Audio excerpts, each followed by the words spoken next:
This week in gaming news, a potential Call of Duty for 2023. Meanwhile, Microsoft has some very spicy comments about Xbox Game Pass. It's all this and more in this week's Weekly Glitch.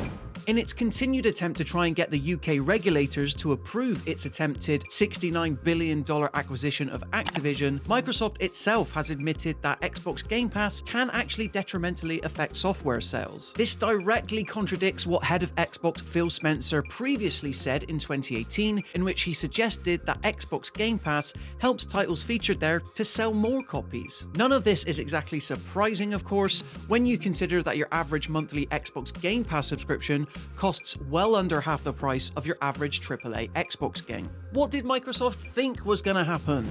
Despite previous rumors suggesting that we might not get a fully fledged Call of Duty release for 2023, a new inside source seems to suggest that that's no longer the case. The Online Insider suggests that Call of Duty 2023 will end up being a full game release after all, dismissing what many of us previously thought that last year's Modern Warfare 2 reboot would get some sort of premium DLC, with the Insider even specifying that we could see it launch on November 10th. One game we definitely know that we're not getting this year is a new FIFA, with EA recently divorcing itself away from the license and renaming the brand EA Sports FC. This name change-up doesn't mean that players won't be able to still enjoy all of the usual Premier League delights apparently, as it's been reported by Sky Sports that EA Sports has signed a 6-year deal with all 20 of the Premier League clubs. The agreement is allegedly worth a whopping £488 million. Fortnite Update 23.40 finally went live earlier this week, giving players even more ways to wreak havoc on the island,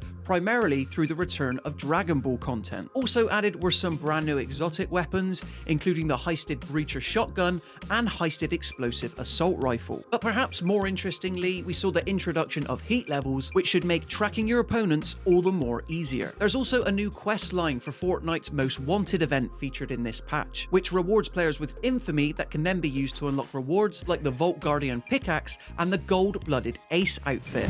Sony has unveiled February's selection of games coming to the PlayStation Extra and Premium service this month, and it's actually quite good. The major addition for Premium members this month is none other than Horizon Forbidden West, one of the biggest AAA games to come out on PS4 and PS5 in recent years, and this is almost certainly a way to whet players' appetite before the game's upcoming DLC, Burning Shores, hits on April 19th. Those subscribed to the Extra tier, meanwhile, can look forward to Resident Evil 7 Biohazard, which is also no doubt helping to set the mood before the imminent arrival of Resident Evil 4 Remake next month. Also on Extra this month is anime hack and slasher Scarlet Nexus and teen horror skewering that you can play with friends, The Quarry. Finally, Premium members get a solid lineup of PlayStation 1 RPGs too, including The Legend of Dragoon, Harvest Moon Back to Nature, and Wild Arms 2, strengthening the classics library just when the service needs it most. And that just about does it for today's Weekly Glitch. Be sure to tune in next week for even more gaming news goodness. Until then, be healthy and stay playing.